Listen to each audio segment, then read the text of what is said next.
What's going on YouTube? It's Carbine Joey and I'm back with this video.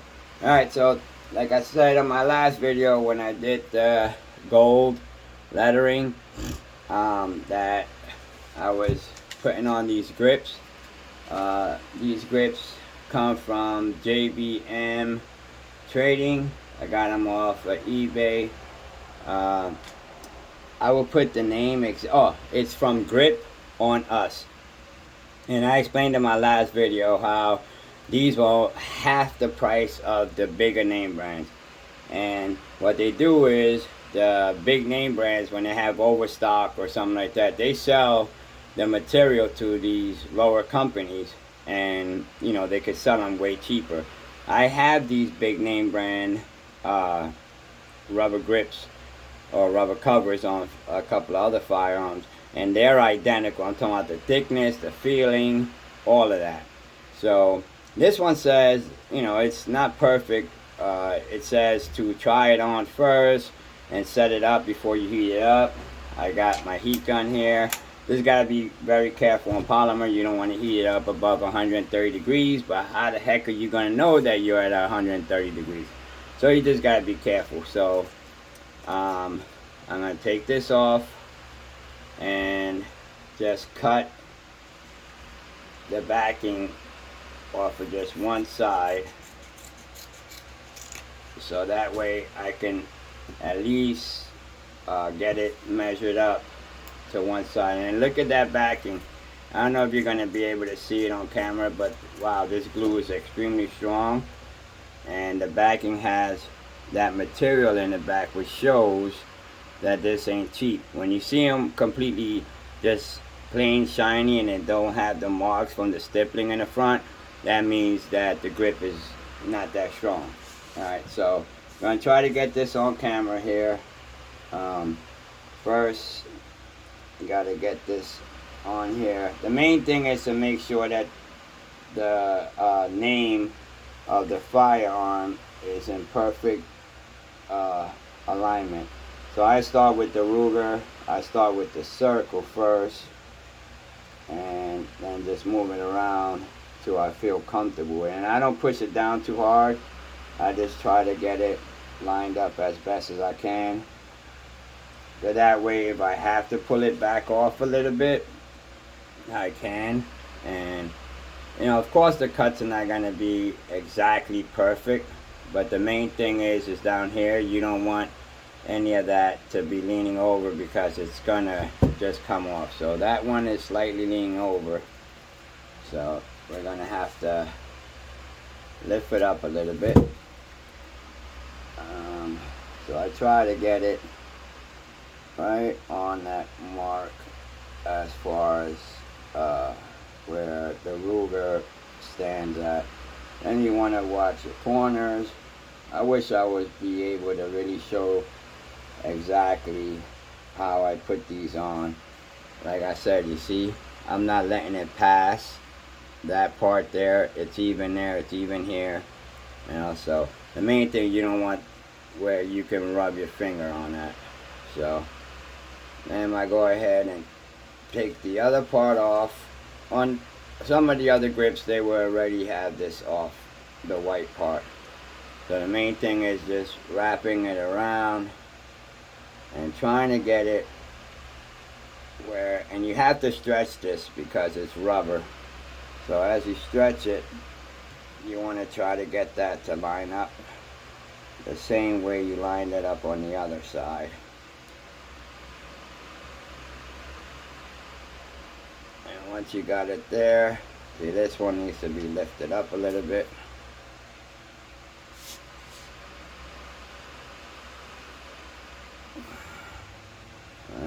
Right there, getting up pretty good. The Ruger showing. It's at the corner, right on that bend right there.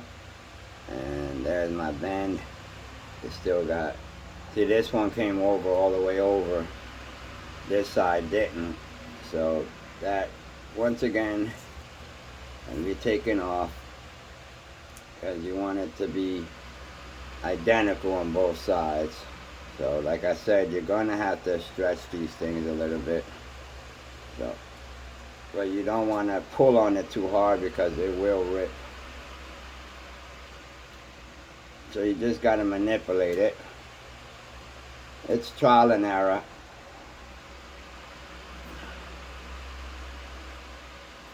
So, and this has to be stretched, but I don't want to rip it.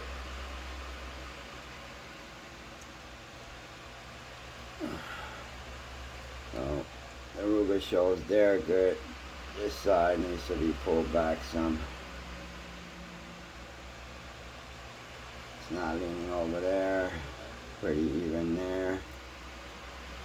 So as you put it on and you keep on giving it a little stretch, it's gonna line up the way you want it to, and it's right before that curve.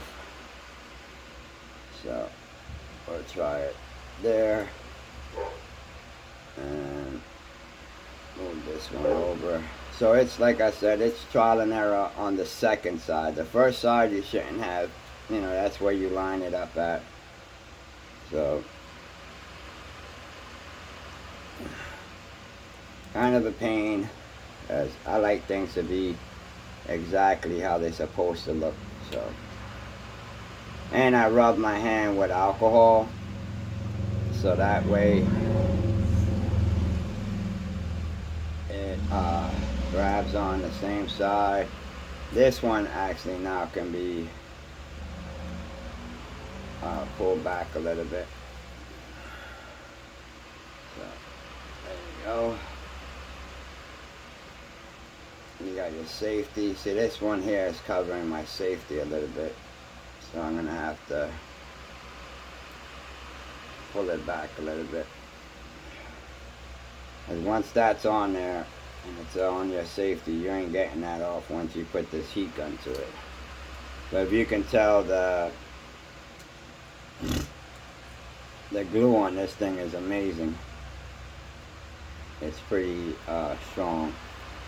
So gotta get that on there, right? That underneath there. That on there. So once you get it on, it's perfect there on both sides. You know, just have it fold to your hand. You know, just go ahead and make sure you ain't got no bubbles. Look at it over, just to make sure that that safety is on there. Like the other video, firearm is clean. I don't like doing all that because I wouldn't even start a video without checking my firearm. So, and I really don't care if somebody makes a comment, oh my God, you didn't check your firearm. Well, I ain't stupid where I'm not going to check it before I even start this. So you just take the bubbles out and just make sure my heater's connected. Alright, heater's connected. My safety is free. I mean, my magazine release is free.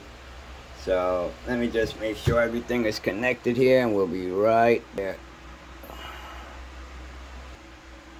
Alright, let's get here. I was doing before. It's in there. It ain't grabbing the lip besides right here. That's so important that that doesn't do that, because you will it will start peeling eventually because you're forcing it to come up. And just get those little bubbles out of there.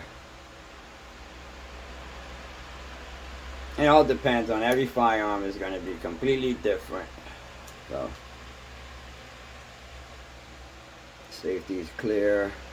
Alright, give it a little heat up.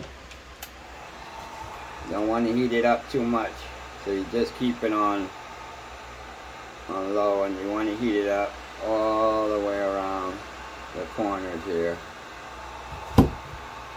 And just touch it so you can feel. Yeah, I'm doing it with the slide on. It's not going to hurt nothing. And what the heat does is just like tinting windows. It shrinks it, and it also releases the glue on it.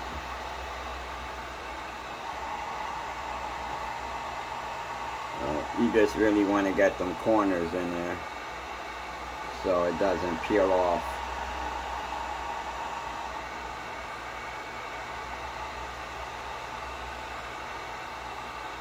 It doesn't take a lot of heat.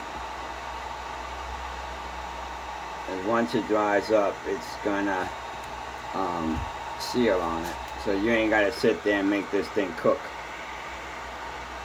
You don't want to take the polymer and deform it.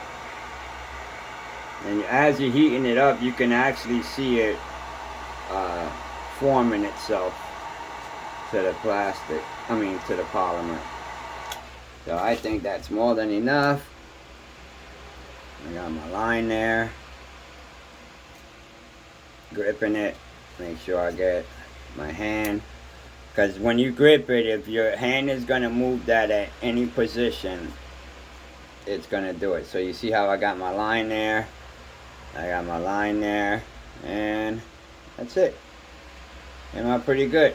I'm not going to put a magazine in it, but I'll put the fake one in it.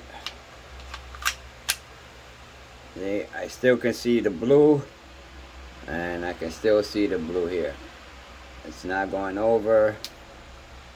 It's not going over. Came out pretty nice. $12. Now you could have went and got, one of the big name brands would have cost you double plus ridiculous shipping, $10 shipping. This was free shipping at $11.64 plus tax. Came out like, I don't know, $12.58, or it was under $12, put it that way. 12, I think it was like 12.24, some stupid little number, but it's identical. I will show you the other big name brand, but I don't want to get my video flagged for talking bad about another company.